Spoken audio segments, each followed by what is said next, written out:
What's going on, guys? Khalifa's Tech here, coming back at you with another video. In this video, I'm going to be doing a quick tutorial on how to take a screenshot and create a screen recording with the Cricket Ovation 2. These are pretty basic features, but not every phone has the same way of doing it. And when you're new to Android or smartphones in general, it can be a little tricky. So I'm going to make this as quick and easy as possible. Now, before we go any further, I do want to remind you to go ahead and hit that subscribe button. It helps out the channel a lot. But with that being said, let's get into it. So really, this is such a simple feature. All you need to do is press the power key and the volume down key at the same time and hold for just a second.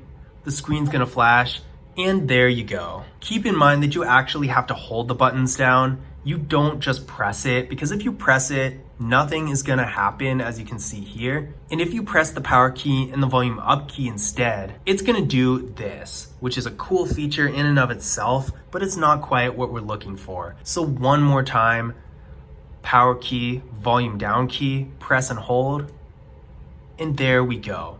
This little bar is gonna come up. You can also edit it or just share it directly, whatever you wanna do. And once you're all done on here, you can save it right to your gallery. Now, the other thing I'm gonna show you is how to create a screen recording. For some weird reason, not every phone has this feature, and I feel like it's just as simple as a screenshot in 2021 at least. Maybe a few years ago, it was a little bit new, but now it's so common. I don't know why not every phone has it, but I do know how to take one on this phone. So what we're gonna do is open our quick menu by going like that. You're gonna wanna scroll to the middle and hit screen record start.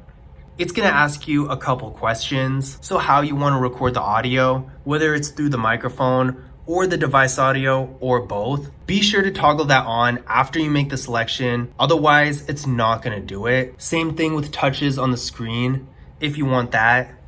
And then once everything looks the way you want it to, go ahead and hit start. It's gonna give you a countdown up here. And now the screen is officially recording. It's gonna vibrate as soon as it starts recording, just so you know. And then when you're done with the screen recording, go ahead and open your notification center. And as it says here, tap to stop. And then it's gonna be saved right to your photos. It might seem a little tricky, but if you do it once or twice, it gets really easy. But that was my quick tutorial on how to take a screenshot and create a screen recording with the Cricket Ovation 2. I hope you guys enjoyed the video, and I hope you found this information useful as well. If you did, don't forget to leave a thumbs up and subscribe to the channel. And as always, I will see you guys in the next video.